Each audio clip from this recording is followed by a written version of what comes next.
Veja no ICL Notícias, segunda edição. Operação Passa Pano para golpistas. Novo presidente da Câmara, Hugo Mota, diz que 8 de janeiro não foi tentativa de golpe.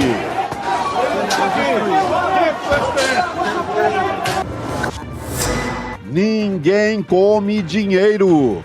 Lula anuncia novo programa de crédito e volta a falar da inflação de alimentos. Ninguém aqui vai comprar dólar. Ninguém vai depositar no exterior. Vocês vão comprar comida. Presidente ou rei? And we need a real president, not a puppet. Revista Time nos Estados Unidos faz montagem de Musk na Casa Branca e alerta para poder ilimitado do bilionário. O ICL Notícias, o veículo mais confiável do Brasil, está no ar.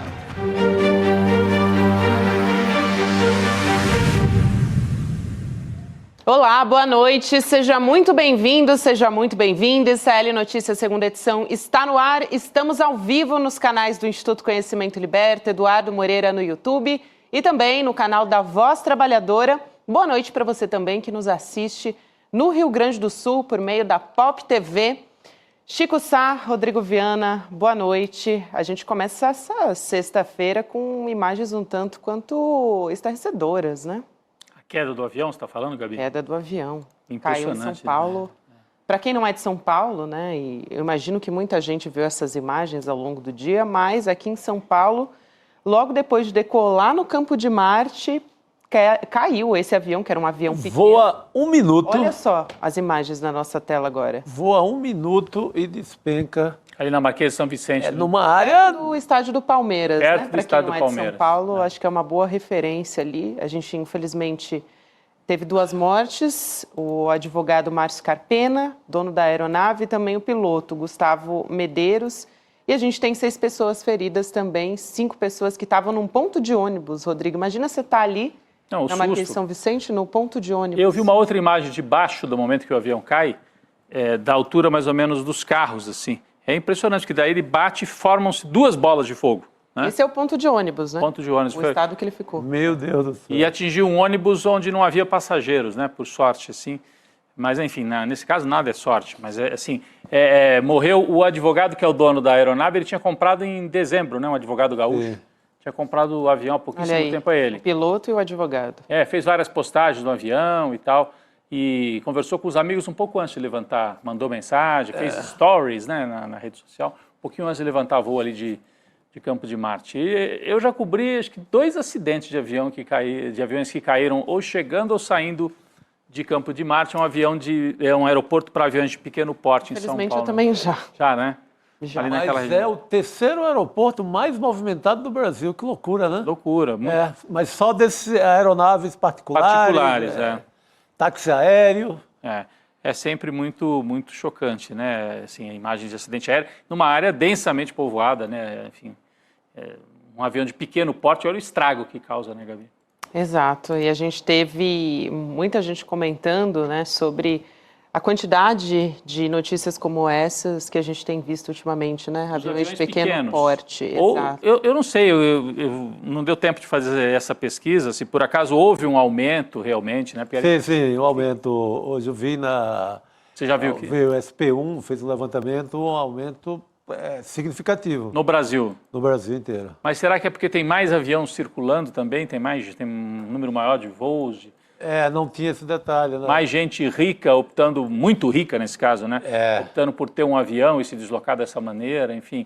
Aí, talvez com falhas na manutenção. Tem um número aqui, um levantamento só para a gente trazer para a nossa audiência, do CENIPA, né? Do Centro de Investigação e Prevenção de Acidentes Aeronáuticos. Em 2024 foram registrados 44 acidentes aéreos com vítimas, né? Que é o maior número desde 2016. A gente teve 45 ocorrências. Não, mas aí a gente teria mais, né, na verdade. Ao contrário, esse dado não está correto aqui na matéria. Mas, de qualquer forma, a matéria inteira está avaliando o crescimento, né, desses dados aqui no Brasil.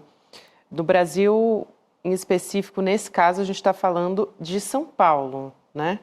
Mas é impressionante mesmo. Acho que vale a pena a gente acompanhar aqui. A gente tem discutido muito a respeito disso. Aqui tem uma reportagem do Globo. Número de mortes em acidentes aéreos cresceu 92% em 2024 e bateu recorde. Esse ano já teve 19 ocorrências. Reportagem do Jornal Globo agora. E uma outra reportagem aqui que fala desse aumento também, mas agora com dados diferentes. É isso. Acho que a gente pode começar a entrar em assuntos políticos por aqui também, né? A gente falou nossa abertura. Infelizmente, vamos ter que falar de anistia de novo, porque parece que tem gente querendo preparar o terreno para isso, né, Rodrigo? Olha, tem uma grande operação em andamento no Brasil. A gente vai falar sobre isso. Como dizia o Barão de Itararé, há coisas mais estranhas no ar do que os aviões de carreira, já que ele fazia aeronaves. Tá estranho Brasília, com pronunciamentos. O cara acabou de assumir a presidência da Câmara, o Hugo Mota, já larga assim uns 3 tons de golpismo brabo. Dizendo que não foi golpe, né? Eu vou começar por aí. Posso trazer aqui? Por favor. Vamos lá. Então, o Hugo Mota, hoje, em mais uma entrevista, veio com essa. Olha, outro dia ele falou o episódio de 8 de janeiro. Hoje ele deu um passo adiante. Né? Quando ele falou em episódio, a gente já não gostou muito, né? Chamou de episódio a tentativa de golpe. E hoje, numa entrevista a uma rádio, ele disse, não foi golpe. Nós temos a frase completa, está aqui no nosso site, quem quiser, mais um golpista, né, manchetou o serienoticias.com.br. Mas olha a frase inteira, dita pelo Hugo Mota, do Partido Republicanos da Paraíba, presidente da Câmara dos Deputados. O que aconteceu não pode se repetir. Foi uma agressão às instituições, algo inimaginável. Então, por enquanto, ele está preparando o terreno. Acho que ninguém esperava que aquilo pudesse ocorrer. Eu esperava, porque fizeram nos Estados Unidos, a extrema-direita insuflou, tinha acampamento no Brasil inteiro, como é que não esperava? Estava preparado, né? Acho que ninguém esperava que aquilo pudesse ocorrer. Agora, querer chamar de golpe é exagero. Olha, aí começa a cambalhota de argumentação. Um golpe precisa de um líder, de alguém que o estimule, além do apoio de outras instituições, como as Forças Armadas. E isso não aconteceu. Uai! Tem tudo isso aí. Tem tudo isso aí, Hugo Mota. Calminha, vai ler lá o relatório da Polícia Federal. Não leu? Não leu. Né? Tinha chefe de uma das forças, da Marinha. Primeiro que tinha o chefe da Marinha assumindo o compromisso de dar o golpe. Segundo, falta um líder. Gente, tinha um líder. Chama-se Jair Bolsonaro. Tinha vários sublíderes. Subs, o general Heleno, o general Braga Neto. Calma lá, que a denúncia da Procuradoria-Geral da República, a gente espera, se seguir a linha do que está no relatório da Polícia Federal, vai contradizer a frase do espertalhão Hugo Mota, que disse, não, golpe precisa de um líder. Tem vários. Isso daí foi o auge, eu acho, Rodrigo. Foi o auge, hoje, da Operação Cambalhota. Vamos voltar na frase dele, para eu pegar aquela outra fala, que ele fala, além do apoio de outras instituições, como as Forças Armadas. Gente, Almirante Garnier. Almirante Garnier. Aliás, tem 2 generais presos, um deles de 4 estrelas. Hugo Mota, você mora onde? Que planeta? Né? Se quiser dizer, não, teve golpe, mas a gente acha que tem que anistiar, seria mais honesto. Agora, dizer que não houve golpe, aí está torcendo a realidade. É muito estranho. Então, a frase que a gente deixa aqui é: o que quer Hugo Mota com esse tipo de frase? O que pretende? O que quer? A quem serve Hugo Mota com esse tipo de afirmação? O rapaz aí, TikToker, na Câmara dos Deputados, está mais preocupado em fazer vídeo, né? Gravando vídeo. Está usando a Câmara dos Deputados como se fosse estúdio de TikTok. E ainda errou, hein? Parou no meio, preciso gravar de novo. Né? É o Hugo Mota, que tem uma assessoria aí, vários marqueteiros para bolar essas coisas para ele. Qual é a agenda, hein? Qual é a agenda que ele está querendo impor? Ele é do grupo do Arthur Lira. Então a agenda que eles pretendem, em tese, é uma agenda liberal de privatização, se puder, reduzindo o tensionamento Bolsonaro versus Lula. Esse seria o mundo perfeito para o Centrão.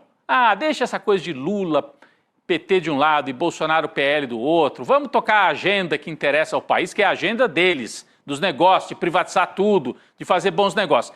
Essa é a agenda que eles gostariam de colocar. Só que não está sendo possível. Lembra a turma da terceira via? Ficaram apostando em terceira via em 2018, 2022, quebraram a cara. Não teve terceira via e eu acho que continua não tendo no Brasil.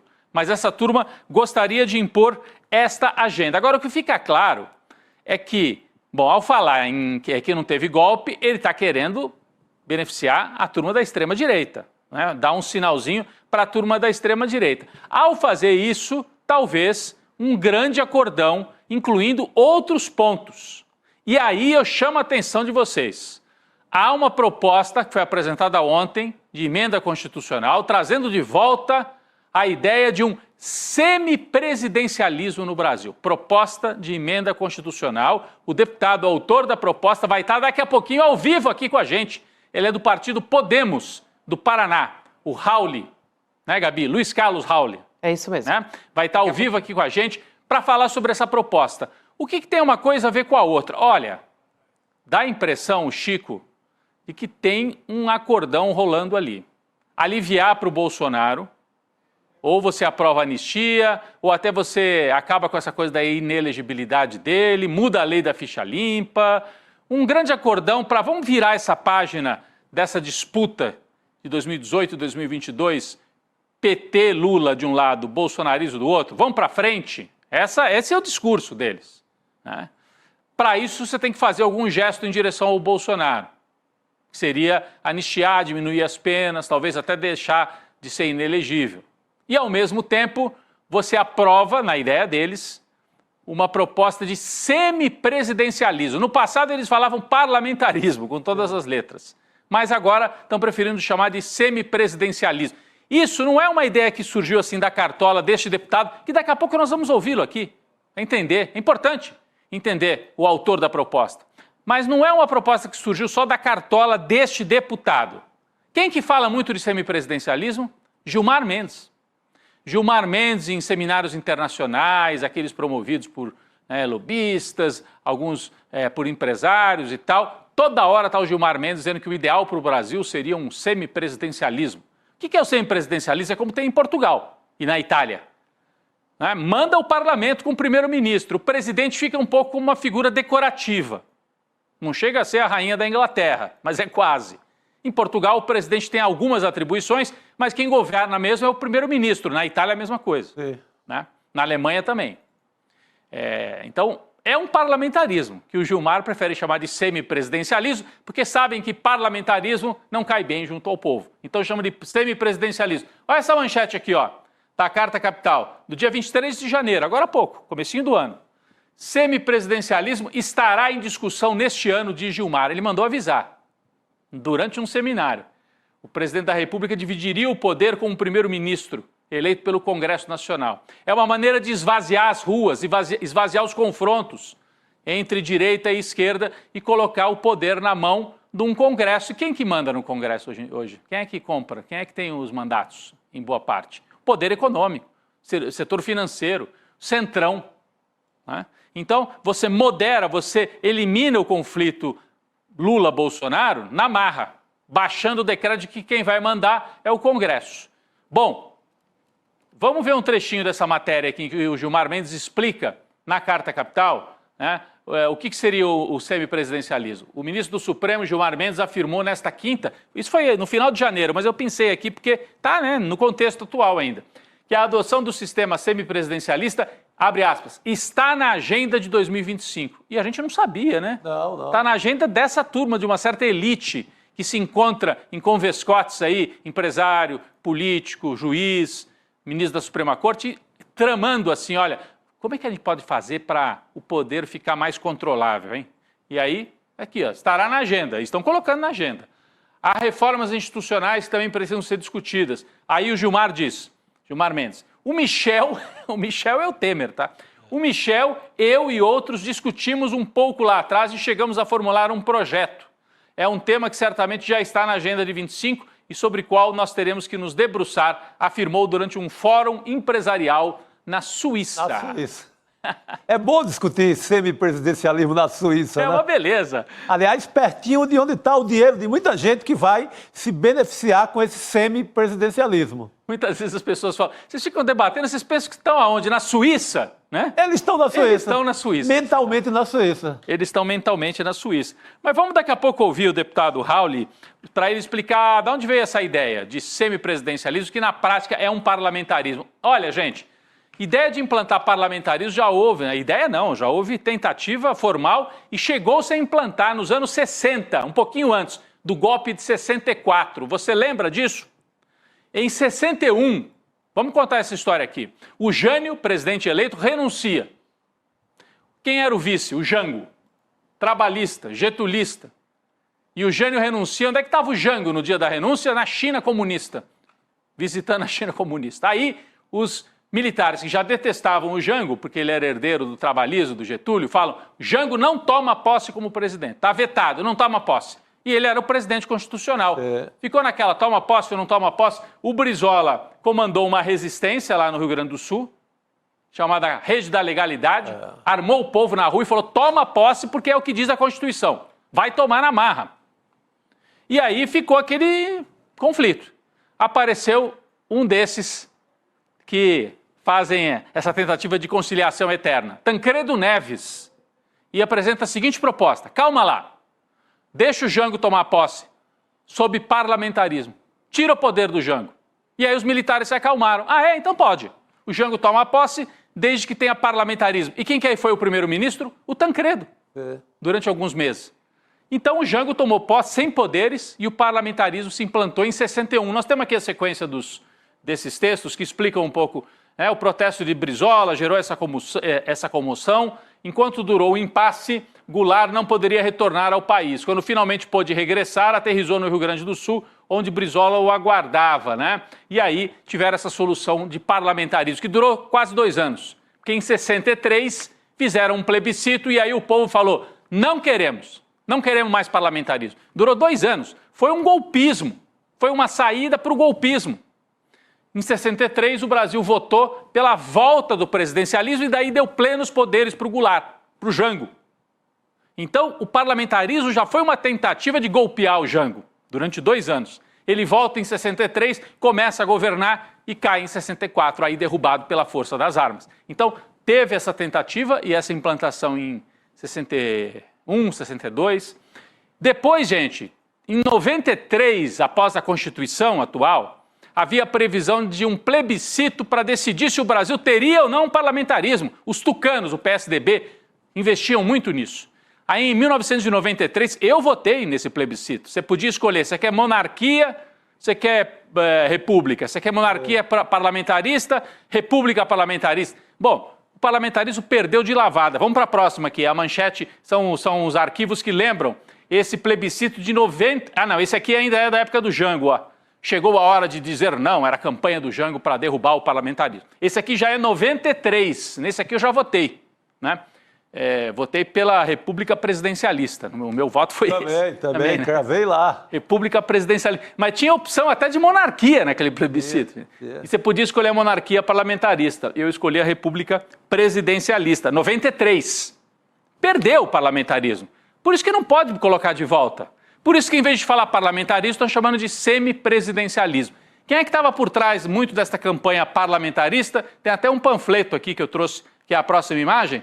Vem aí o parlamentarismo. Olha quem é que pediu o parlamentarismo. Um partido que está se acabando agora. Que vai acabar, que são os tucanos. Eles eram os reis do parlamentarismo.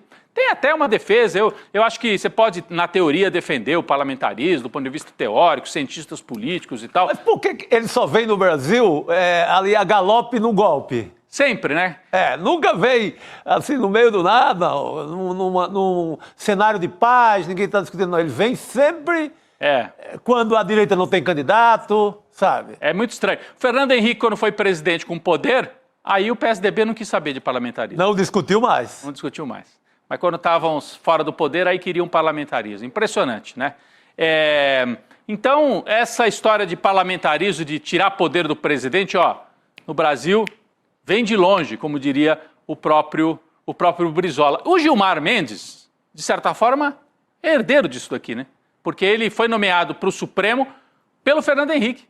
Ele foi advogado-geral da União na época do Fernando Henrique. Então, o Gilmar Mendes é herdeiro dessa tradição tucana de defesa do parlamentarismo.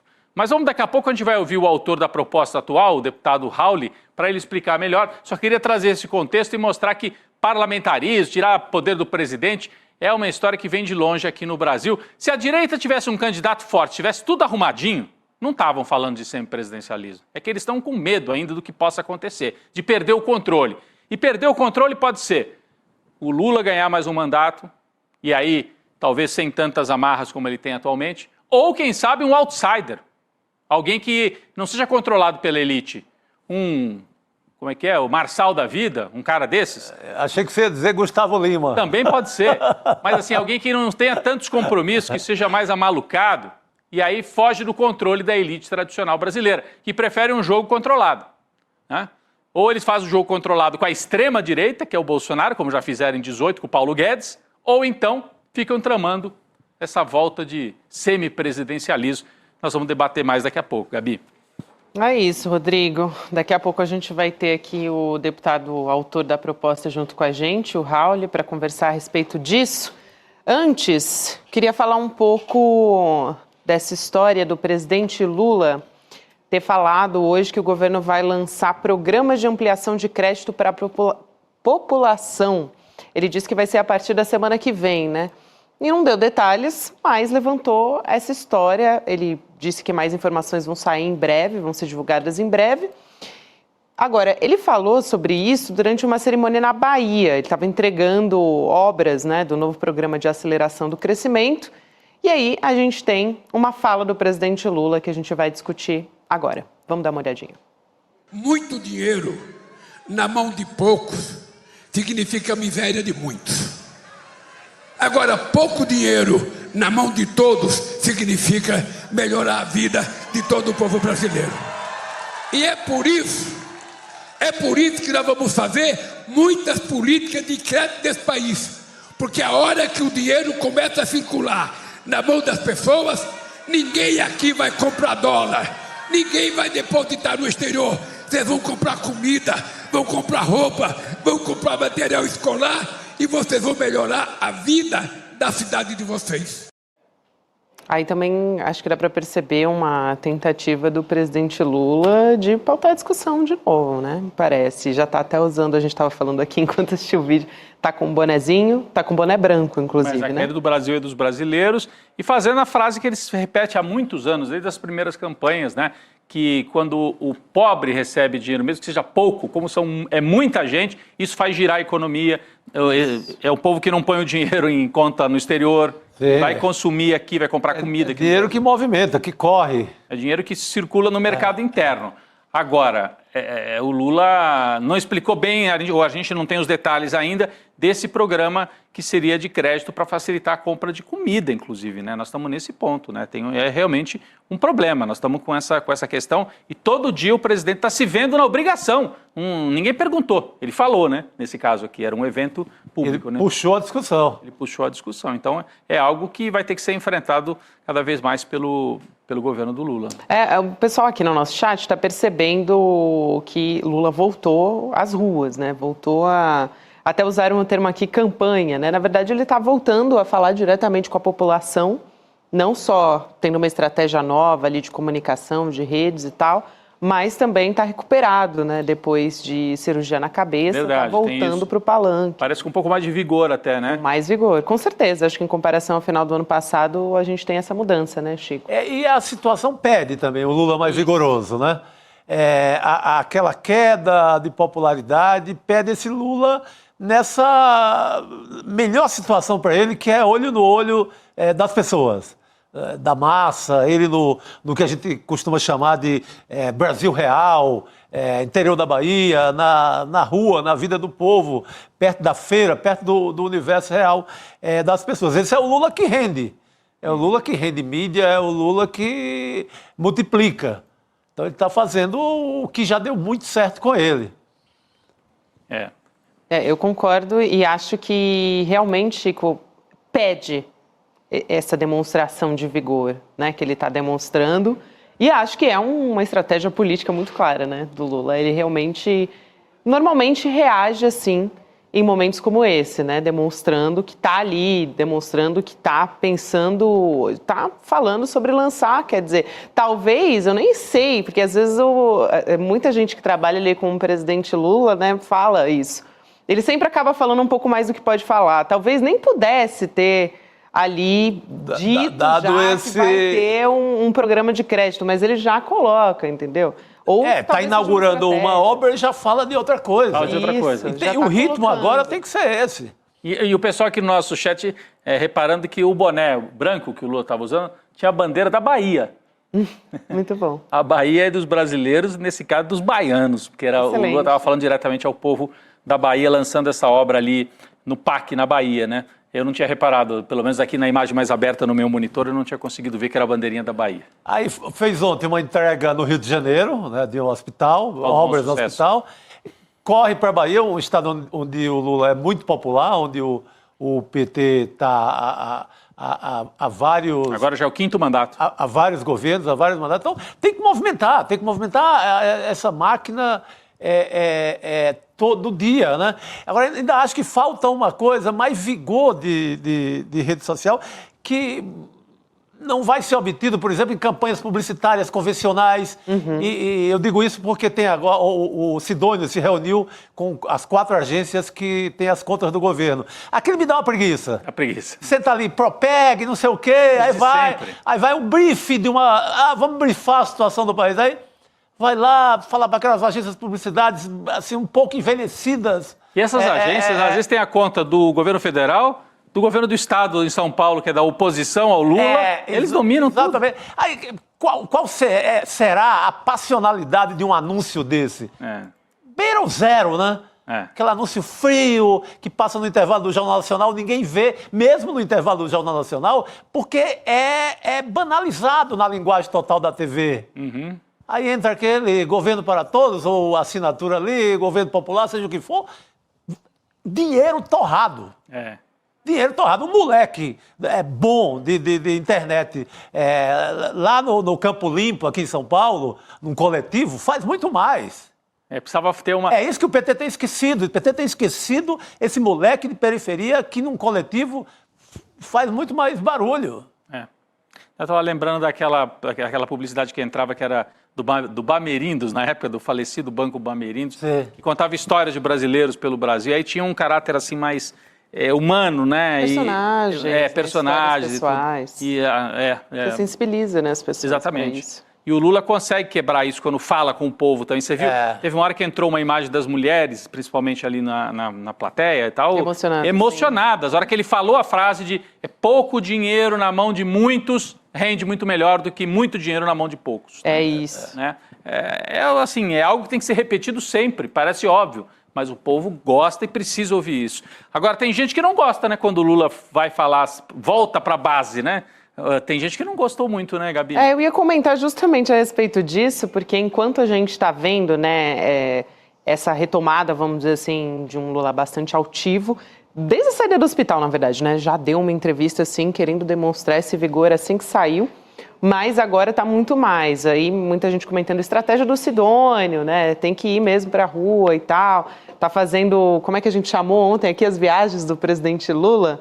A turnê do Lula. A turnê Lula. Agora, o Hugo Motta, a gente falou sobre a declaração dele a respeito da anistia, o novo presidente da Câmara também criticou o presidente Lula no jornal o Globo hoje. Ele deu uma entrevista dizendo que Lula está cometendo o mesmo erro do Jair Bolsonaro de falar só para sua própria bolha. Eu vou ler aqui o trecho destacado que a gente separou aqui.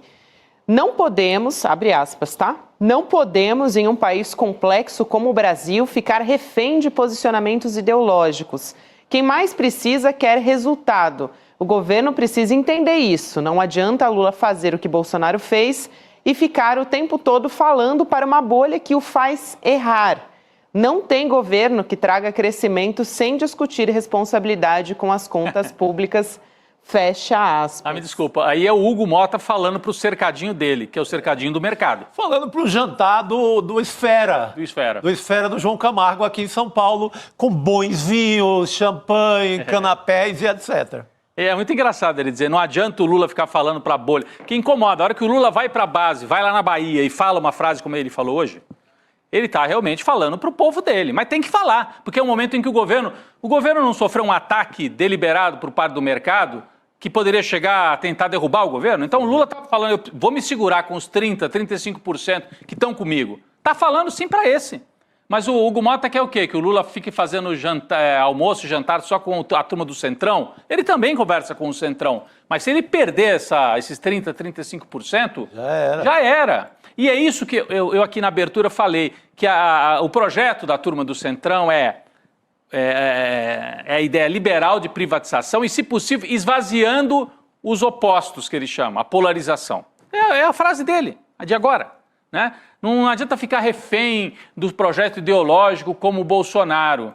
Claro, o Hugo Mota quer o Lula falando só com o Centrão, falando com o mercado financeiro, sem ir para o povo. E daí ele chega fraquinho, né, em 2026. Se for reeleito, vai ser reeleito, tem que fazer mais acordo ainda. É isso que quer a turma do Centrão, Gabi. Vamos seguir falando de semipresidencialismo ou parlamentarismo, né, Rodrigo, que foi o seu tema de abertura aqui, porque a gente vai conversar com o autor da proposta agora, mas para explicar um pouco antes, trazer uma contextualização. Essa semana foi protocolada na Câmara dos Deputados essa proposta de emenda à Constituição, portanto é uma PEC, que tornaria o Brasil um país semipresidencialista. O que isso quer dizer? Tem uma divisão de poderes nesse modelo. O presidente da República atua como uma espécie de chefe de Estado e divide o poder com o primeiro-ministro, aí que seria um chefe de governo e seria escolhido pelo Congresso Nacional. Então, atenção nisso. O autor dessa PEC, que teve 181 assinaturas de deputados, é o deputado federal pelo Podemos do Paraná, que é o Luiz Carlos Rauli, é o nosso convidado, que está junto com o cientista político Jorge Misael, nosso querido Misael, voltando aqui ao ICL Notícias. Misa, bem-vindo de volta, querido, prazer falar contigo. Deputado, obrigada por aceitar nosso convite, seja muito bem-vindo. Obrigado. Obrigado. Muito obrigado. Estamos aqui à disposição de vocês para esclarecer aí as dúvidas e inaugurar o debate nacional sobre esse tema antigo, né, uma pretensão antiga no Brasil que vai e vem e que agora começa a tomar corpo novamente. Vamos ao debate. Isso, só para começar aqui a conversa, eu pergunto, deputado, já a respeito da gestão do governo, né? Ficaria nas mãos de alguém que não foi a escolha do voto popular. Então, essa é a primeira pergunta que eu te faço, porque a gente vive num contexto ali que as aprovações de projetos do governo dependem da liberação de emendas parlamentares, basicamente. Ontem, aqui no ICL Notícias, a gente trouxe até um relatório da Polícia Federal sobre um caso de um esquema de comercialização de emendas parlamentares. Então, é uma preocupação muito grande aqui das pessoas, da nossa audiência, sobre se não seria um risco empoderar ainda mais o Congresso num momento como esse. E eu queria ouvi-lo primeiro a respeito disso. Bom, não tem nada a ver liberação de emenda, escândalo, corrupção com o parlamentarismo e o presidencialismo, né? É outra coisa. Ladrão de emenda, ladrão de dinheiro público são todos iguais, né? O lugar deles é na cadeia. Nós estamos aqui para falar da modernização do presidencialismo brasileiro, que é um presidencialismo que provoca crises uma atrás da outra. Vamos às análises, né? Desde o presidencialismo na ditadura, o governo Figueiredo entrou em colapso por problemas, né, de autoritarismo e também de grande erro na economia. Ele quebrou o país em 81, 2 e 3 e ficou no poder até 1985. O Collor elegeu né, veio o governo Sarney com crises com o parlamento, com, né, executivo, parlamento, judiciário, com a sociedade, carestia, inflação, né, também com grandes problemas na década de 80, que foi a década perdida da economia, com um crescimento zero. Veio o Collor, né, que se elegeu em 89, 90, 91, o Brasil quebrou novamente. A economia quebrou e veio o impeachment dele. Crise, mais crise econômica. Aí veio o Itamar, né? O Plano Real, o Fernando Henrique 1 e 2, o Lula 1, Lula 2, né? Com muitas crises, aqueles problemas de sanguessuga, mensalão, tudo originário no conflito entre Câmara, Congresso e governo. E vem o governo da Dilma, o 2, quebrou o país, veio o impeachment. E depois da Dilma veio o Michel Temer, que com uma série de problemas também, mas tentando reconstruir a economia brasileira, né? E acaba ganhando o governo Bolsonaro, que até 2020 o Brasil de 91, de 2011 a 2020, o Brasil zero de crescimento também. Então, aí começa a reconstruir a economia depois da pandemia em 22, 23, 24, o Brasil cresce, né? E esse conflito todo, né, que está havendo hoje no país, falta de confiança, de credibilidade, o país dividido. Então, nos nossos estudos de mais de 50 anos de vida pública, debatendo no mundo inteiro, visitando todos os governos e parlamentos do mundo, eu presidi o Parlamento das Américas por 4 anos, minha relação no grupo de parlamentar Brasil-Estados Unidos por mais de 20 anos, só eu presidi o grupo por quase 10 anos, você vai aprendendo quais são os acertos e os erros do Brasil. Então, o mundo hoje precisa, em países, ser governado com mais modernidade, com um compartilhamento de poderes. O parlamento poderia, o presidente Lula escolher um bom ministro, né, primeiro-ministro, e ele escolheria o governo, faria uma maioria dentro de projetos e programas, mas não mais dentro do toma lá da cá, e mudar a face da relação do Congresso, né, com o governo e fazer o judiciário ser respeitado. Então, Deputado, é um pensamento meu e de muitos como eu fazia parte do grupo, né, lá de trás que ajudou na abertura política com Tancredo, Montalva, que era um dos mais novos da época, José Richa, sempre estive ao lado do Zé Richa, do Álvaro Dias, eles são o meu grupo político aqui no Paraná. Então, o que eu posso dizer a vocês? A proposta não é minha, ela é antiga. Eu só peguei ela, a proposta que era do Bonifácio Andrada, que é tetraneto do patriarca da independência, José Bonifácio de Andrada e Silva, que foi primeiro-ministro de Dom Pedro, né, em que o Império foi parlamentarista, e dizer que o presidente da República do Brasil acumula muitos poderes. Ele não dá conta, essa é a verdade. O anterior, nem a Dilma, né, ninguém deu conta do recado. E o que precisa, que prova que não é uma questão de um presidente, do Lula, que é um líder, grande líder, o Bolsonaro, é preciso aperfeiçoar o modelo. É isso que eu quero colocar para vocês inicialmente. Misael, né, o nosso Misael, que acompanha muito, né, esse debate institucional em Brasília. Por favor, Misael. Boa noite, meus amigos da bancada aí de São Paulo, Chico, Gabi, Rodrigo. Boa noite a todos que nos acompanham. Deputado Carlos Auli, nós participamos de muitos debates aí ao longo da sua trajetória política aqui em Brasília, especialmente debatendo a reforma tributária. Isso sempre se colocava como um parlamentar que tinha uma visão muito clara. O senhor dizia, eu sou um parlamentar municipalista, eu sou um parlamentar reformista e sou um parlamentar parlamentarista. O que te fez mudar necessariamente da visão de um parlamentarismo para um semipresidencialismo? Essa é a primeira pergunta. E a segunda pergunta, se eu puder também emendar e nos responder diretamente, é: qual foi o papel de Hugo Mota nessa articulação, dado que ele, segundo a conferência do relatório de assinaturas da Câmara dos Deputados, é o parlamentar número 79 a assinar com o senhor, ou seja, ele também é autor dessa PEC, que poderia, inclusive, o beneficiar, colocando com a força de um primeiro-ministro. Então, são as duas perguntas para a gente abrir o debate aqui. Muito bem. Então, a opção pelo semipresidencialismo já não é minha também. Fizemos em conjunto já alguns anos atrás, quando o nosso grupo que defendia o parlamentarismo puro acabou indo para o semipresidencialismo. Isso está nas PECs anteriores, na PEC 20 de 1995 do Eduardo Jorge.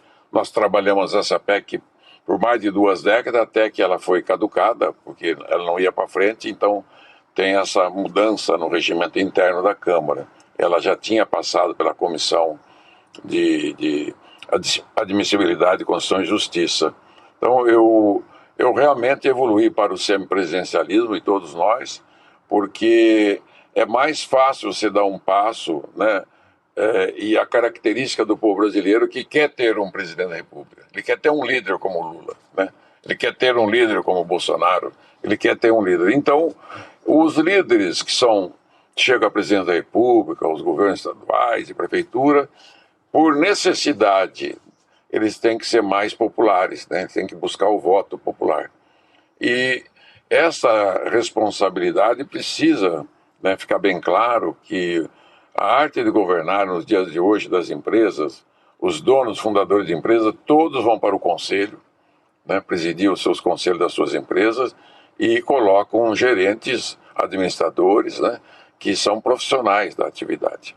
Eu acho que o parlamento brasileiro, como tem uma representação muito grande, 594 parlamentares, tem gente de altíssima qualidade lá dentro, né, de altíssimo nível em todas as áreas. Então, eu acho que o Brasil ficar nessa mesmice é uma fonte inesgotável de problemas, né?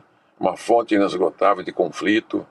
Você sofre ação do mercado, como sofremos agora, né? Um ataque especulativo imoral, indecente, canalha contra a economia brasileira, que a economia está estável, com um crescimento, 3 anos de crescimento. O gasto público é grande, mas não é maior do que o dos outros países, né? Então, o Brasil tem suas reservas que estão lá mantidas. Então, a inflação ela não passou do limite, mas para quem olha com lupa desse tamanho, vai querer achar que tem um pelo de ovo ali para poder tirar vantagem. Então, isso tudo custa, gente. Tem custo.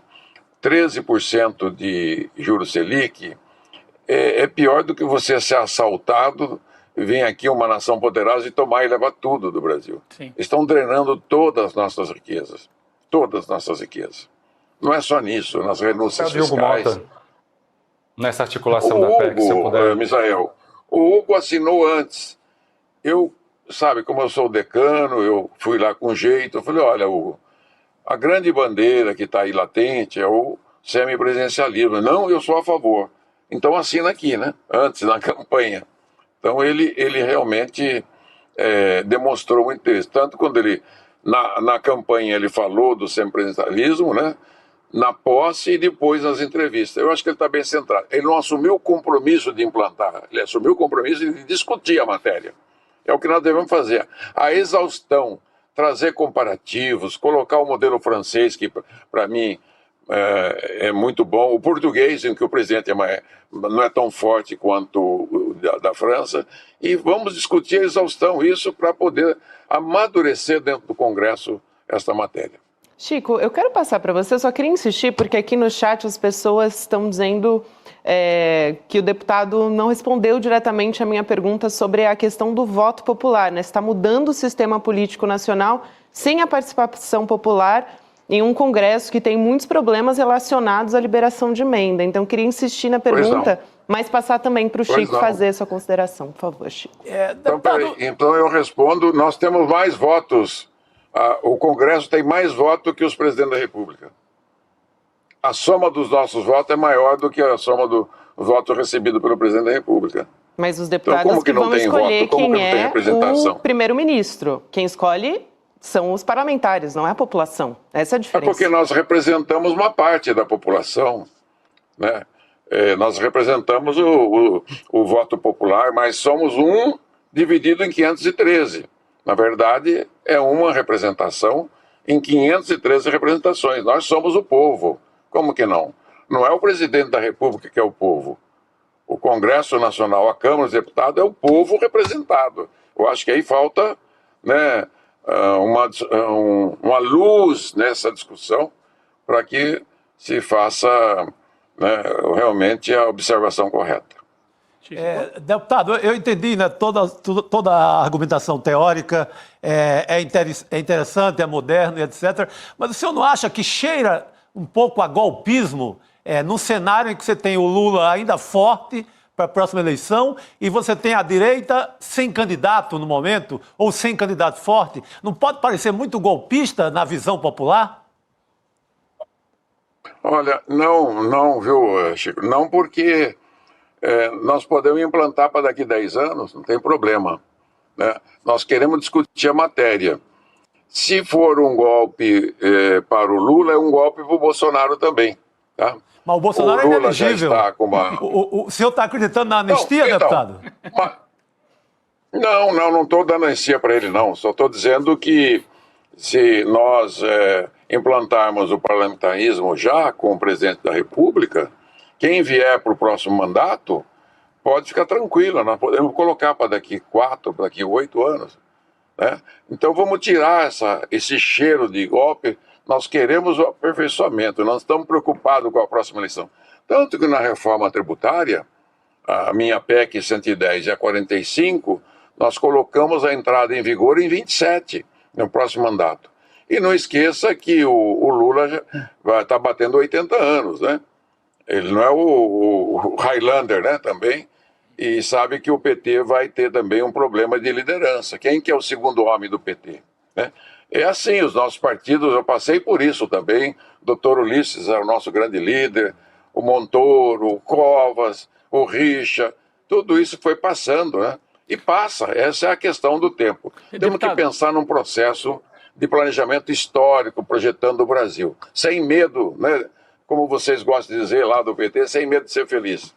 Vocês não, é lá no PT. Deputado, um partido é o partido, o jornalismo é o jornalismo. Fala, Rodrigo. Deputado, falando nisso, o senhor imagina que possa ter gente na esquerda, no PT, que encamparia essa sua proposta? Tem apoiadores no PT dessa sua proposta? E só para lembrar que, além do semipresidencialismo ou parlamentarismo, o senhor propõe também o voto distrital misto, né? Que era uma bandeira antiga do PSDB, principalmente, pelo que eu acompanhei nos anos ali do PSDB. Então, o senhor tem gente na esquerda, no PT, que toparia essa mudança? Tem sim, só que eles são disciplinados, né? Ali é o comando, a ordem vem e eu respeitei, porque a gente tem assim um diálogo, uma convivência muito boa. Você vê quem que deu a entrevista em nome do PT é gaúcho, e todo gaúcho é parlamentarista, você sabe disso, né? O Henrique Fontana, eu até vi o sacrifício que ele deve ter feito, né? Para tomar esta posição. Veja, toda essa dicotomia que se quer criar no Brasil, é de direita e de esquerda, é certo, é errado, é açúcar e é salgado, eu acho que nós temos que pensar na eficiência, na eficácia, porque o Brasil, para ser melhor, ele precisa que o parlamento vá melhor, que haja uma corresponsabilidade da sociedade. O voto distrital, eu acho que nem vai precisar estar na PEC, porque ele já está com um projeto na Câmara, que veio do Senado, e o Colégio de Líderes essa semana já começou a discussão do voto distrital. E há pesquisas, né, que apontam que já tem uma maioria dentro do Congresso favorável. Todo mundo cansou, então estamos esgotados com esse modelo de eleição proporcional, que ela é realmente o Brasil, talvez, dos grandes países do mundo, né? É o único que tem esse modelo. A ideia é avançar, é reformar. Eu sou um eterno reformista, né? Tá bem. Então eu quero crer que a matéria está colocada, agora se posiciona os a favor, os contra, os mais ou menos. A minha missão, como sempre, é catequizar.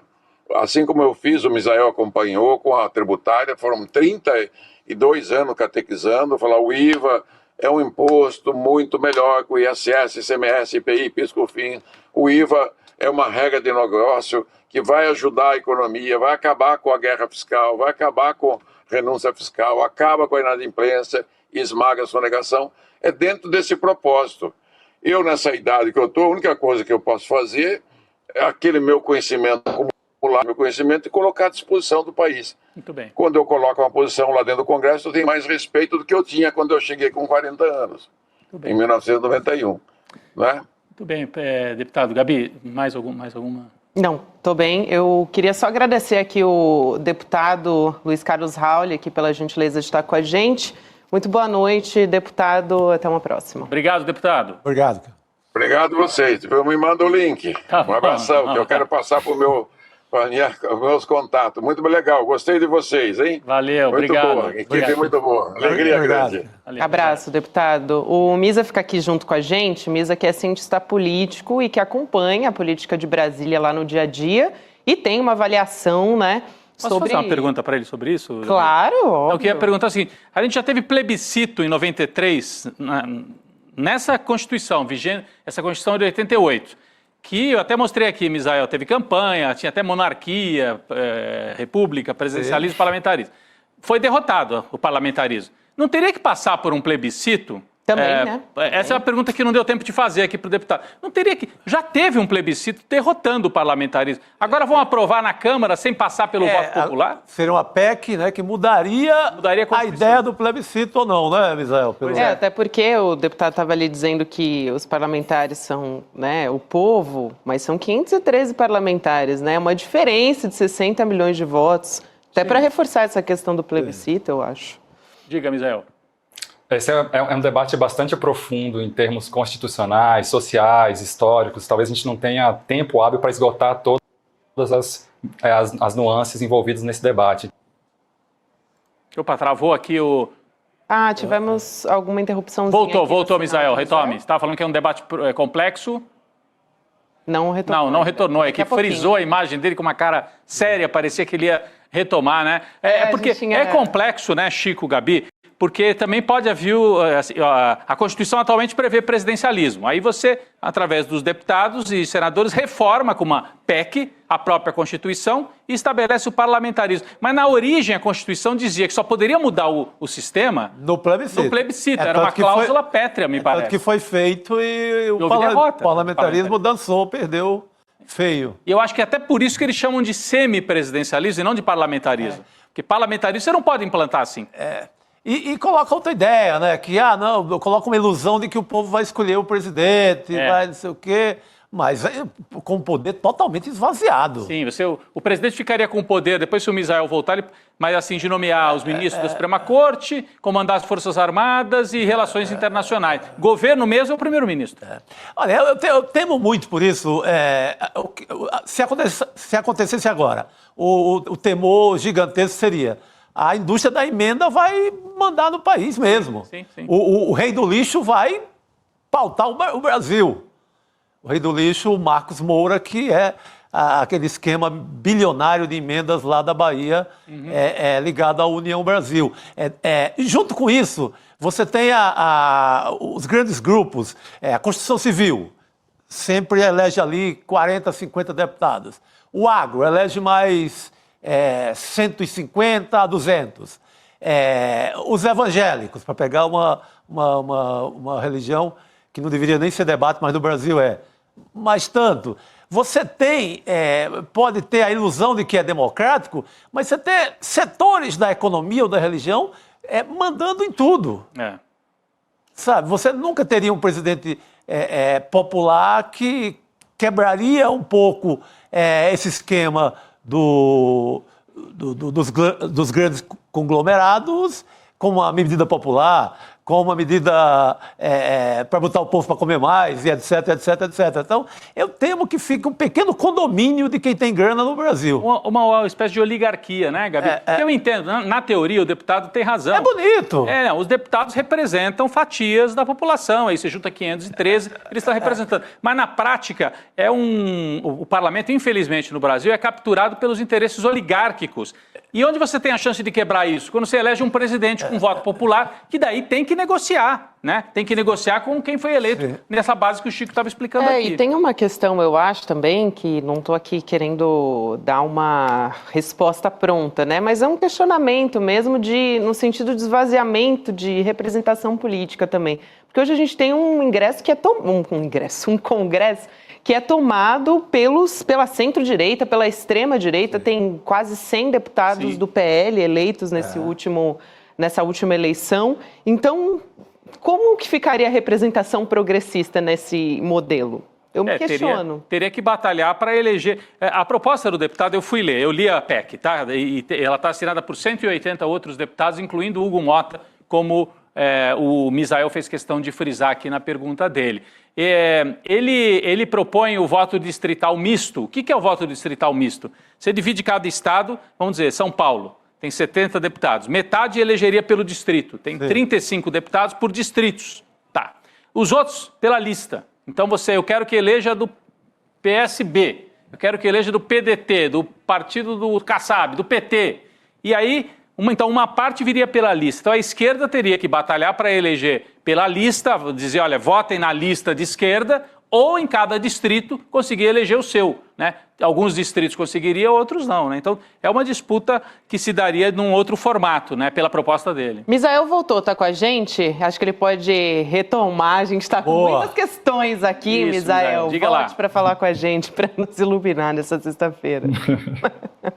Estão me ouvindo? Estão me vendo? Sim, tá bom, Tô tá por ótimo. aí? Diga lá. Muito bem. Eu tava raciocinando aqui e ouvindo vocês também nesse debate, que é um debate profundo, histórico, como o Chico trouxe e o Rodrigo também. A gente já debateu anteriormente a mudança do sistema de governo para o parlamentarismo, e isso foi feito por meio de um plebiscito, com campanhas, com partidos nas ruas, um grande debate nacional, e naquele momento derrotou-se a ideia do plebiscito e manteve-se o presidencialismo.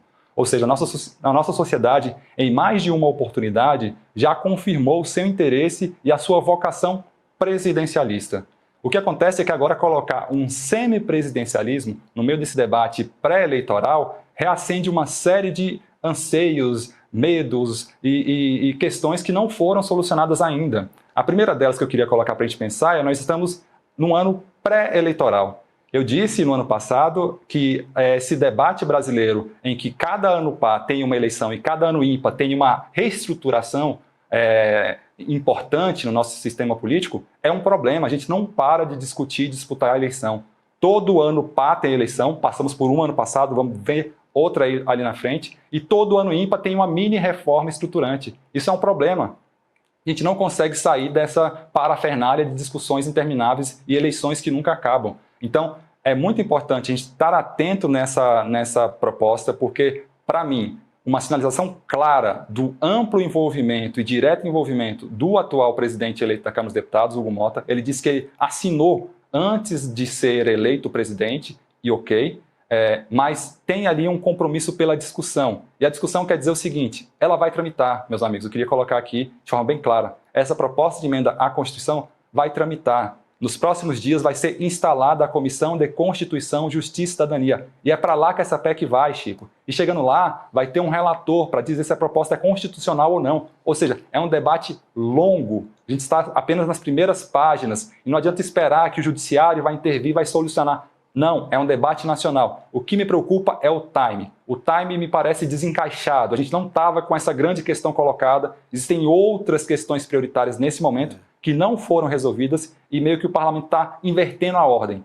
Por quê? O Chico trouxe um ponto. Emendas, orçamento, é uma questão. Sucessão do Lula é outra questão. Um momento pré-eleitoral em que Jair Bolsonaro ainda não conseguiu se reorganizar enquanto grupo de direita para fazer o contraponto, é outra posição. Ou seja, existem outras peças nesse xadrez que precisam se posicionar para esse debate, mas entendo que seria produtivo a gente debater isso, Rodrigo, no momento em que essas questões já tivessem sido solucionadas, ou seja, que a gente tivesse tempo para se dedicar, para estudar, para aprofundar e para colocar realmente a sociedade em plena ciência do que está acontecendo e poder decidir com racionalidade. Agora, Misael, quem que está empurrando esse debate para frente? O deputado Raul, muito simpático aqui, respondeu com muita civilidade aqui as nossas questões, mas como ele mesmo disse, né, ele é um deputado veterano, respeitado, mas me parece... Não é uma proposta dele, né? Quem é que está encampando? Por que isso voltou à tona agora, né? Em nome de quem que isso está sendo lançado? Eu mostrei aqui no começo do nosso programa que o Gilmar Mendes é um grande defensor dessa ideia do semipresidencialismo. Quem mais, Misael? Você pode nos trazer esse bastidor? Aí não é só jurídico, teórico, de ciência política, mas da política real. Quem é que está empurrando esse debate? A quem interessa? Só pegar os grandes partidos de centro, PP, PL, PSD... Ou seja, partidos que teoricamente conseguiriam construir, Rodrigo, grandes bancadas e através dessas grandes bancadas indicar o seu primeiro-ministro para uma disputa ali, para saber quem é que iria trocar essa gestão do governo. Ou seja, os grandes partidos de centro que perceberam que não conseguem eleger um presidente da República, porque não tem essa vocação personalística, no caso de um Bolsonaro ou Lula, o centro não consegue construir um presidente da República e não conseguiu até agora. Então, forçar um debate por um semipresidencialismo quer dizer que eles vão tentar tomar conta desse debate sobre quem vai governar o Brasil. Se vai ser um presidente da República na forma atual ou se vai ser um primeiro-ministro como o centro desses partidos que eu acabei de dizer. PP, PL, PSD tem muito interesse e hoje, atualmente, esse grupo é muito forte na Câmara dos Deputados. E não por acaso, também temos um presidente da Câmara do PT que está dando declarações que até o momento não tinha nem aparecido nada semelhante a isso, né? Agora ele está se posicionando bastante. Antes estava não, né? Estava dando declarações mais assim, meio sabonete. Agora não. Agora já tem um rumo, né? Agora temos um rumo. Misa, obrigada. Já tem um rumo. E o seu próprio partido, Gabi, o próprio partido do Hugo Mota também tem interesse direto nisso. Exato. O republicano veio crescendo ano a ano e se fortalecendo no centro. Agora para onde nós vamos? A combinação desses partidos agora passa por isso, Rodrigo. Aonde nós vamos? Já tomamos conta de uma parte significativa do governo. Já estamos em vários ministérios, em várias prefeituras, com a parte importante do orçamento. E agora, qual é o próximo passo? Então, o presidencialismo, para eles, já é coisa do passado. É isso. É isso. Misael, obrigada demais. Um prazer ter você aqui no SL Notícias segunda edição, porque o Misael normalmente ele entra com a gente na primeira edição. Vamos combinar uma participação mais permanente aqui na segunda edição, Misael. Frequente mais essa casa de pobres, viu? Pode frequentar a nossa mesa redonda, viu, Misa? A gente gosta, a gente tem saudade. Obrigado.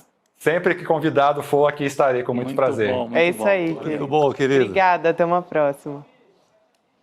A gente continua aqui na nossa mesa redonda agora para falar de internacional de Elon Musk, gente. Vocês acharam que a gente não ia falar de Elon Musk? Elon Musk. Ia passar essa sem ele, né? Essa, né, Chico? Sem ele, não. Ontem a gente trouxe discussão que envolve Elon Musk sobre a Tesla, né? A gente mostrou que os consumidores estão reagindo às posições extremistas, né, de extrema-direita do Elon Musk, e as vendas de carro da Tesla despencaram na Europa. A gente tem alguns dados aqui, eu vou passar rapidinho de novo. Caíram 59,5% na Alemanha, 63% na França e 18% no Reino Unido. E aí hoje a capa da revista Time, da influente revista Time, né, nos Estados Unidos, olha só o que temos.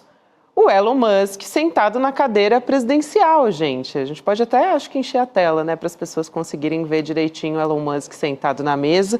A reportagem da Time alertando para os perigos de um homem que não foi eleito, mas que é uma espécie de braço direito, de novo braço direito do Donald Trump, tendo poder irrestrito e sugerindo que Musk está disputando força com o Donald Trump. E olha, vou fazer aqui as honras para o professor Castro Rocha, que vem sempre aqui conversar com a gente. Ele foi o primeiro a alertar sobre uma possível treta entre Trump e Musk. Ele falou, olha, não vai demorar muito, hein? Mas vai acontecer. Assim como aconteceu com o Steve Bannon no passado, né? Sim, e nesse caso com muito mais força, né? Porque ele é o homem mais rico do planeta.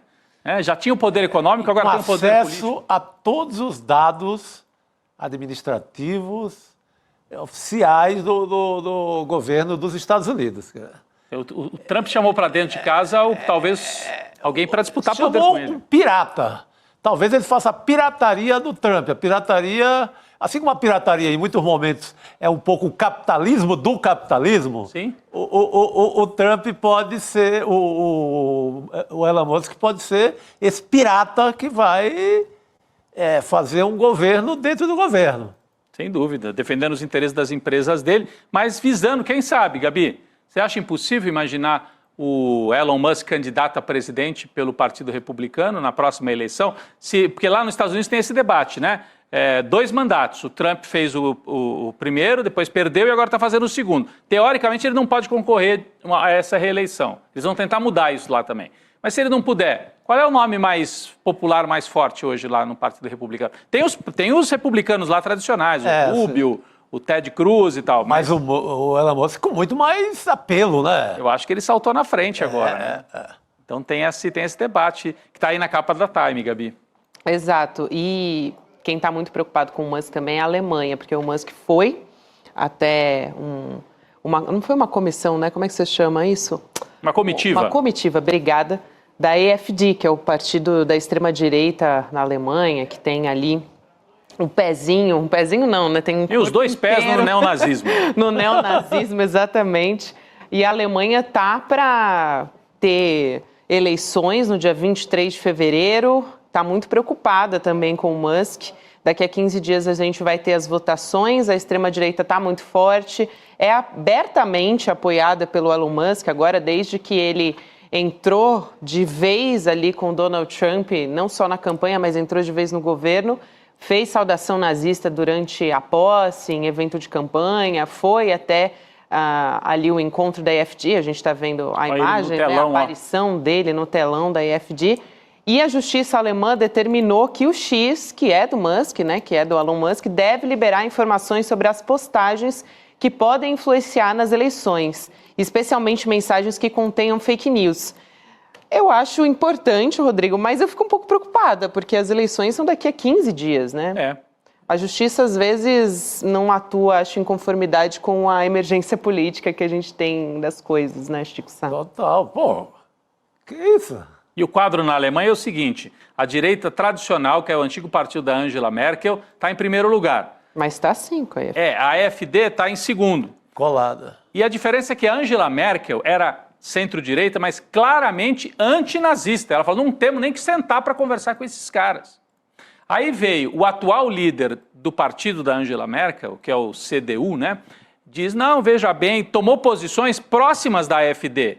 A Angela Merkel até deu um puxão de orelha nele publicamente, né? Então, tem uma possibilidade da direita tradicional se juntar com a extrema-direita. E já está assumindo as pautas da extrema-direita. É aquilo que eles chamam de cordão sanitário ali na não estão mais né? fazendo cordão eles sanitário. Quebraram, que na Alemanha sempre foi muito importante. A direita liberal da Angela Merkel e tal não aceitava sentar com nazista. Isso. E agora a nova liderança do partido tradicional aceita sentar para conversar com gerou manifestação nas ruas, protesto, milhares de pessoas foram... Não, Berlim, a manifestação de massa mesmo, gigantesca. A gente até mostrou as imagens aqui, né? Sim. Série Notícias Segunda. Não fica barato também não, tem resposta popular, né? Tem... E isso é um perigo mesmo, gente, porque a gente está num momento ali na Alemanha é um cenário praticamente de recessão, de muita vulnerabilidade, então acaba abrindo espaço para esses oportunistas, vamos dizer assim, da extrema-direita. Então é muito preocupante mesmo esse cenário, só que agora a gente tem essa cobrança da justiça, não sei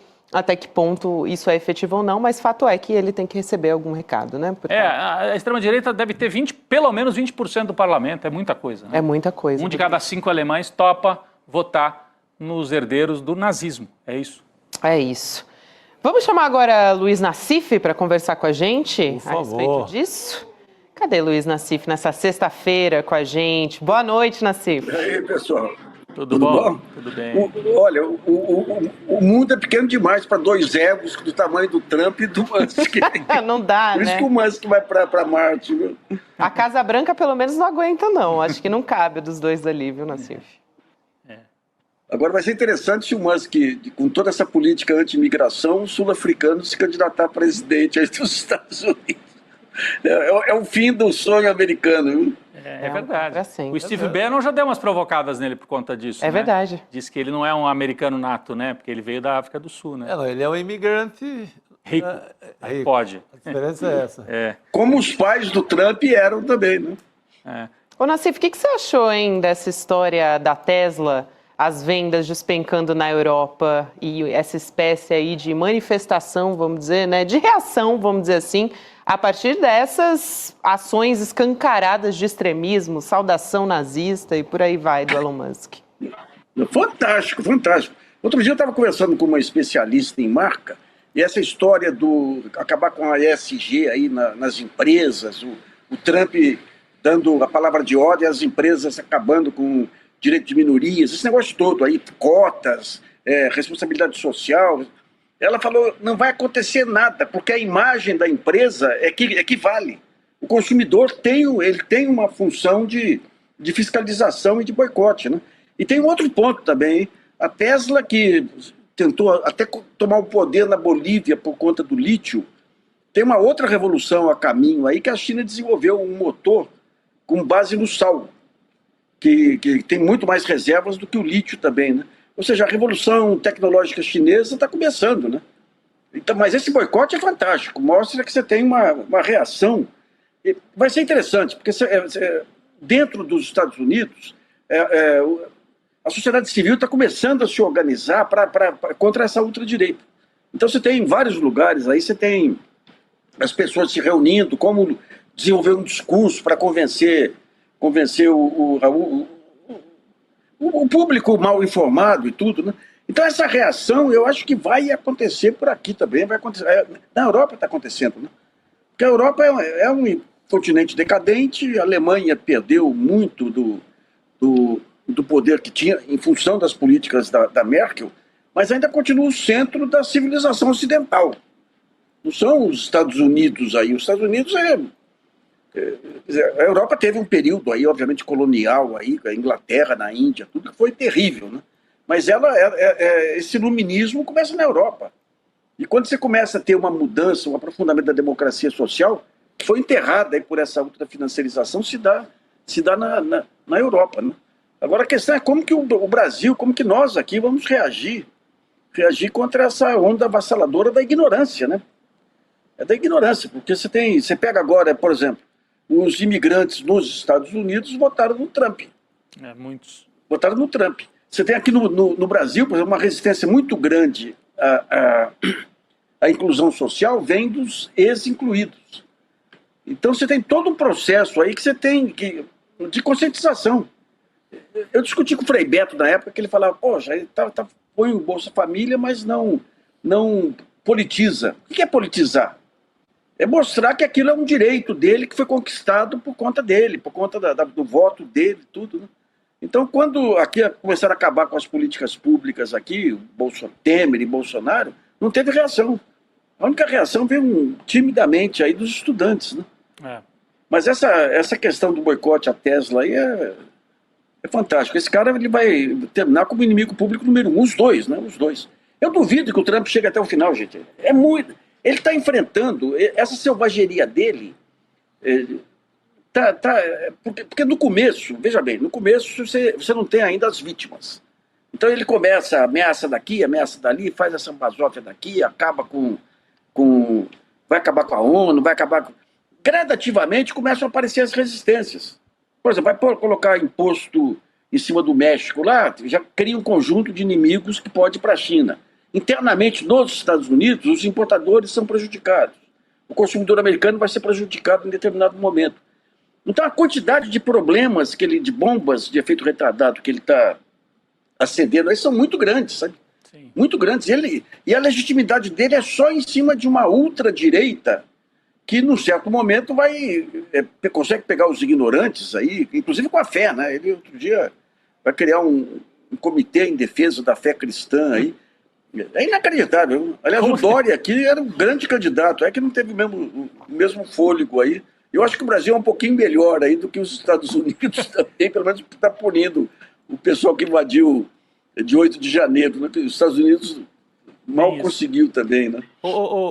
Nasci, falando em reação, né? Você falou que vai ter reação, já começa a ter reação na Europa, começa a se organizar nos Estados Unidos. O que você tem achado da reação do presidente Lula, que apanhou sem parar durante 2 meses, né, o governo dele, em dezembro, pelo mercado? Aquela especulação, a gente comentou bastante aqui, a questão do dólar, que agora reflui em parte. Depois veio a questão do PIX, né? Agora o Lula parece que saiu da toca, essa política de dar entrevista, falar com as rádios, etc. Ontem teve uma frase ali que a gente considerou aqui infeliz no mínimo, né? Mal colocada, etc. Mas, de qualquer maneira, a estratégia geral... Como é que você avalia, né? O Haddad também, daqui a pouco nós vamos trazer. O Haddad também deu uma entrevista hoje. Mas o que você acha dessa reação que parece que está sendo ensaiada? O Lula hoje esteve na Bahia, falou com o povo, né? Foi falar com a turma lá diretamente. Como é que você está avaliando isso? Bom, ele colheu, digamos, essa frase infeliz do Rui Costa, né?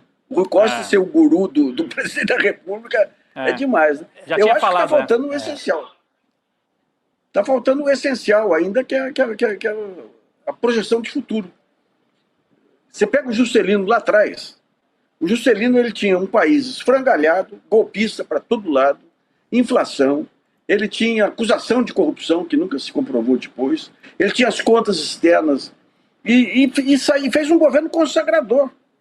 E por que consagrador? Porque ele definiu um sonho. Eu acho que eu já contei aqui o depoimento que eu peguei do Walter Moreira Salles, que era crítico ao Juscelino. Inclusive conseguiu aí um empréstimo de última hora do FMI para fechar as contas do Juscelino. Mas ele falava o seguinte: da pequena à grande empresa no Brasil, todas elas têm seu plano de metas. Ou seja, o que eu quero ser quando eu crescer. Então, digamos, essa capacidade de criar o sonho, que o Lula já criou em alguns momentos lá atrás. Tem que levar em conta que não é só... o primeiro governo Lula e o segundo, além da crise que ajudou bem aí, Era um governo muito competente, tinha gente boa em todo lado. Tinha um ministério lá que tocava de ouvido. E o Lula era o grande maestro. O Lula chegava em reunião do ministério e falava: quero fazer uma competição de boas ideias, coisas que a Dilma não fazia. A Dilma, se alguém tivesse uma boa ideia, ela provocava o chamado espancamento de ideia, o cara nunca mais ia ter uma ideia. Né?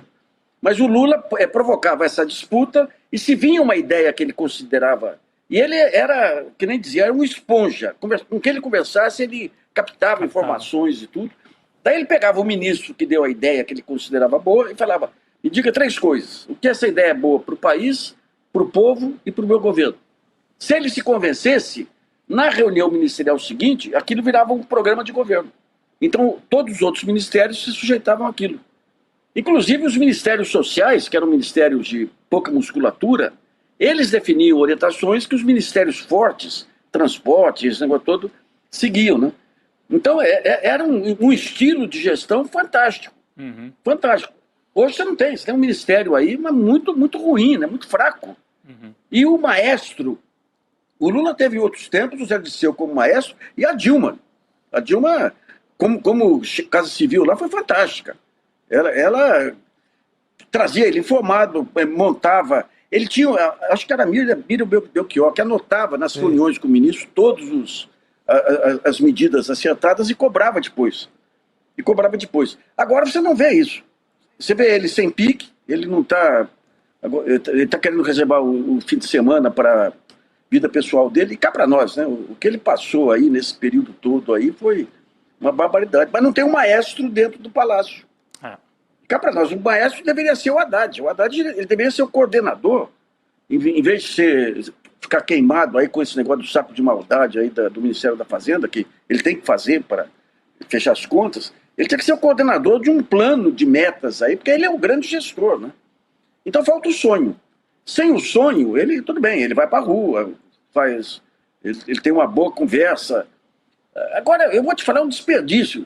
Eu participei de um evento, foi no dia que a dona Marise teve o AVC lá, um evento da Confederação Nacional dos Metalúrgicos. Eu dei uma palestra antes e ele deu depois. A palestra dele, gente, eu comentei lá com pessoas, falei, para parar o Lula só a bala. Porque era uma palestra que ele pegava tudo que era relevante para desenvolvimento. Não essas frescuras de macroeconomia, tudo que era relevante para desenvolvimento. E colocava numa linguagem fácil de captar. Uhum. Falava da inovação, da tecnologia, falava da importância de desenvolver a indústria, desenvolver as empresas, da educação. Mas fantástico, fantástico. Agora é que não dá para julgar também, porque o que ele já deu para o país aí foi demais, né? E sair de tudo que ele saiu aí para impedir que o Brasil caísse de vez aí no buraco da ultradireita. Mas vocês falando esse negócio da Alemanha, o Brasil, quando que começou a degringolada? Quando morre Covas e Montoro, e o PSDB fica nas mãos do Serra, o Serra leva o PSDB para se aproximar da ultradireita. A campanha dele em 2010, se vocês se recordam, ele já falava de religião, acusava Dilma de matar criança, entrava em casa com a Bíblia. Ele trouxe lá um marqueteiro indiano, dos Estados Unidos. O marqueteiro indiano, lembra, Nassif, também? Ele trouxe Eu lembro bem. E cá para nós, hein, Rodrigo? Nós éramos em meia dúzia enfrentando aquela loucura do Serra lá, né? Então aqui foi semelhante, né? O Lula traz o PT para a social-democracia, o PSDB fica desalojado, vai para o golpismo, e daí o Lula, com esse desmonte que vem com o Bolsonaro aí, esse enfraquecimento político, acaba levando o Lula para um jogo liberal. No mau sentido, não é? Porque você tem o liberalismo é bom em muitas coisas também aí, né? É um desafio danado, viu? Eu queria até aproveitar e trazer, Nassif, imagina, essa entrevista que a gente comentou do Fernando Haddad, ministro da Fazenda, para uma rádio. Ele falou para a rádio Cidade, que é lá de Caruaru, né? Caruaru, em Pernambuco. Ele foi questionado sobre a fala do presidente Lula, que a gente comentou por aqui. Ele disse que se a comida tivesse cara, os brasileiros não deveriam comprar. Essa foi a fala do Lula. E aí, o Haddad evitou entrar assim, muito diretamente nessa história. Ele lembrou de uma medida do governo para ali tentar levar, né, a conversa para um outro caminho. para falar da redução do preço dos alimentos. A gente tem aqui a fala do Fernando Haddad. Ele diz o seguinte, abre aspas, a primeira providência que o presidente Lula tomou foi justamente a de zerar os impostos sobre a cesta básica. A segunda coisa é que depois de 7 anos, o presidente Lula retomou a política de valorização do salário mínimo, fecha aspas. Então, até tem outros momentos aqui da fala do Haddad, eu acho que a gente pode até trazer aqui também, mas acho que vale a pena primeiro a gente falar sobre isso, né? Porque tem ao longo dos últimos tempos, não está fácil também a vida do Haddad, né? Teve crise do Pix, enfim. Não, pau de todo lado, agora... inclusive fogo amigo dentro do governo também. É verdade, é verdade. Agora, ele explicar para Caruaru aí que precisa aumentar os juros para reduzir a inflação é um desafio. Eu tenho aqui, não sei se dá para pegar aqui algumas imagens aqui de... Efetivamente, o salário mínimo aqui, você pega todo o período Bolsonaro aqui, o salário mínimo... Eu não sei eu não sei como é que... Eu não consigo trazer imagem do meu computador para cá, não. Aqui, por esse sistema não, assim, que não é igual lá o StreamYard. Então, mas eu vou descrever aqui. Se você pega... Eu peguei o salário mínimo lá atrás, em janeiro de 2020, corrigi pelo INPC, que é o Índice de Custo de Vida da classe popular, né? Então, em todo o período Bolsonaro, ficou abaixo... Quando vem o Lula, o ano passado ele consegue repor o valor do salário mínimo e esse ano a maior parte do período foi acima, ou seja, o salário mínimo ficou acima, digamos, do salário corrigido pela inflação. Mas tem um outro gráfico aqui, quando você pega o índice de preços ao produtor, você teve uma explosão nos preços da carne e do café. Uma explosão. Por conta de quê? Por conta de problema ambiental. Sempre que você tem esses problemas aí, você mata matriz, você começa a matar matriz, afeta a oferta de rebanho, então é uma coisa pontual. Agora, a Haddad diz que a inflação vai começar a cair. O câmbio, por exemplo, se você pega todos esses preços aí, são controlados pelo câmbio. Soja, café, carne, por quê? Porque eles exportam. Então, se o câmbio desvaloriza, aumenta o valor em reais do que é exportado. E eles querem o mesmo preço internamente. Então isso aí provoca uma inflação. Então, digamos, a conjuntura, além de um Estado destruído aí, que os instrumentos, pega a Conab, que tem que comprar estoque regulador, o Temer acabou com a Conab. Então, para você reconstruir tudo isso, é um trabalho terrível. Bolsonaro e o Guedes, nesse período, eles, além de desmontagem do Estado, eles mataram bancos de dados, toda aquela articulação que você tinha, um Estado que articulava, saiu formas de controle, formas de relacionamento. Isso aí tudo foi destruído nesse período. Período Temer, período Guedes, né? E o Temer, não aconteceu nada com o Temer. Aí você pega o Temer aí, está envolvido com o JBS, envolvido com 500 coisas, com a eletronuclear e tudo, não aconteceu nada, né? E ainda é saudado aí como o Dória coloca ele aí para atrair ministros aí para levar para Londres, né? Aqui trazendo mais um... Posso, Chico? Por favor, não, saia. Prioridade nosso... Não, eu queria só trazer mais um trecho da fala do Haddad aqui, porque ele falou das políticas econômicas dos governos anteriores, então Temer e Bolsonaro ali. E aí ele falou da importância da valorização do salário mínimo para aumentar o acesso dos brasileiros, a alimentação também. Aqui a gente tem outro trecho. Abre aspas. Durante o governo Temer e Bolsonaro, o salário mínimo ficou congelado 7 anos. E desde que o presidente Lula assumiu, há apenas 2 anos, o salário mínimo estava a R$ 1.100. Já foi reajustado para R$ 1.508. Obviamente que você não consegue corrigir 7 anos de má administração em 2. A questão é, também ele voltou a ter que falar da tendência de queda, né, do dólar e meio que justificando que isso deve reduzir o preço dos alimentos, né? Mas eu acho que isso fica difícil ali para as pessoas. E não dá para confiar só na queda do dólar, assim, tem que ser política pública, tem que ser todos os acampamentos do MST em alta produção, agricultura familiar, cooperativa do leite, do feijão, do arroz, de todos os alimentos. É essa rede que não é o agro, longe disso, que tem que receber grana, incentivos, subsídios. Porque senão fica parecendo que é o acaso, né? Que é a perspectiva. Vocês vão trazer o Raul aqui, né? Não, ele já veio, Nassif. para falar do semipresidencialismo. Esse é um conservador sério, um defensor da pequena propriedade. E ele, outro dia, eu levei ele no programa, ele falou, não, porque a questão é que o governo tem um conjunto de ferramentas, mas só o MST que se beneficia. Por quê? Porque só o MST é organizado e se organiza para conseguir acesso a esse crédito. Então, digamos, o Paulo Teixeira, que é um belo ministro aí do desenvolvimento agrário, ele tem que levar, mesmo que não seja modelo MST, tem que levar para o cooperativismo, organizar a pequena propriedade agrícola. Quando você pega a cesta básica, por que São Paulo, Rio de Janeiro é muito mais alto que Aracaju e outros? Porque antes você tinha um cinturão no entorno da cidade de pequenas propriedades, de hortifruti granjeiros e tudo. E a expansão da cidade, a especulação imobiliária acabou com isso. Então isso que encareceu demais aí a cesta básica. E essa organização do pequena... Porque você tem o cooperativismo que é fantástico, você tem o MST que é fantástico. Você tem no meio um pequeno proprietário que... Você vê o que aconteceu no Paraná, você tinha um cooperativismo lá, 70 famílias que recebiam esse tipo de crédito, que tem direito a esse tipo de crédito do Banco do Brasil. E um pouco antes da Lava Jato, o Moro foi lá e destruiu esse pessoal. Destruiu.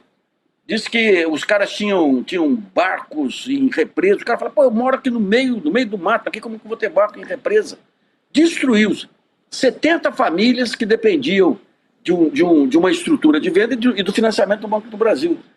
Então, digamos, essa organização da pequena empresa rural, da pequena empresa industrial, da pequena empresa comercial, é uma ferramenta. E o Brasil ele tem um baita de um ativo, que são essas organizações de alcance nacional. Sebrae, as cooperativas, o MST. Nós temos uma riqueza de movimentos sociais aí fantástico.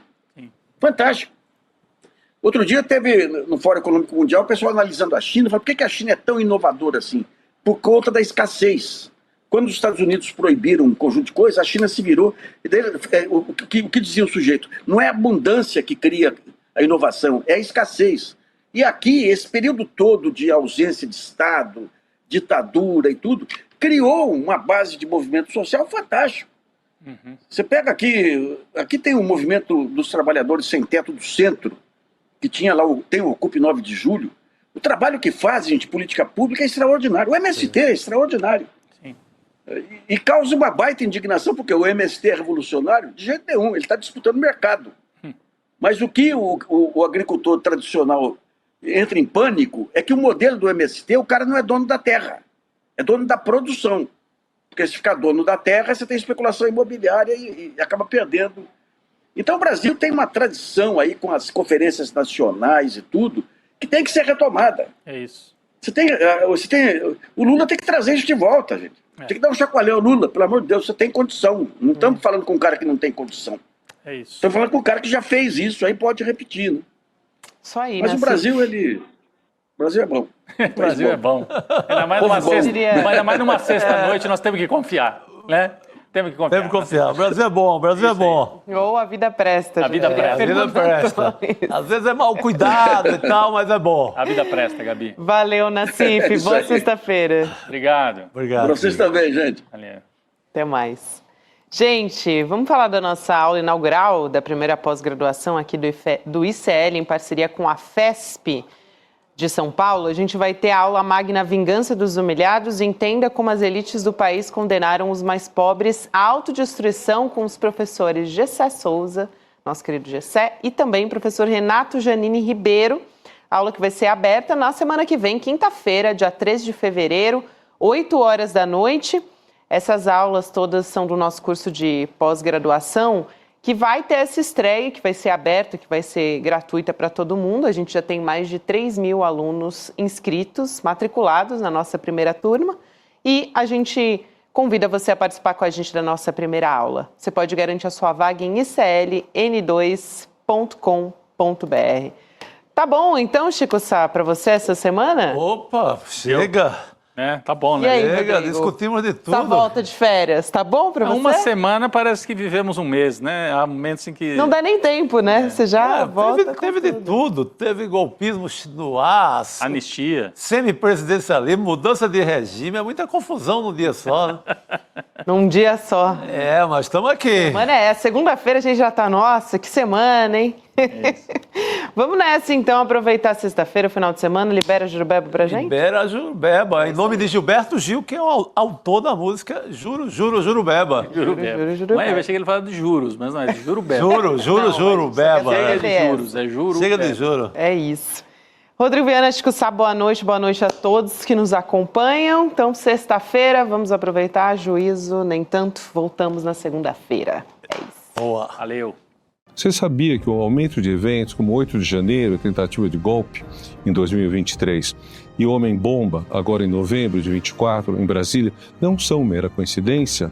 Esses atos de violência são resultado de anos de crueldade das elites brasileiras em relação especialmente aos mais pobres. É um ciclo de humilhação e desespero que deixa pouca saída a eles. Se você quer entender como isso acontece, nós vamos discutir esse assunto, eu e Gessé de Souza, na aula magna A Vingança dos Humilhados, no dia 13 de fevereiro, uma quinta-feira, às 8 horas da noite. Inscreva-se desde já e venha transformar conhecimento em resistência.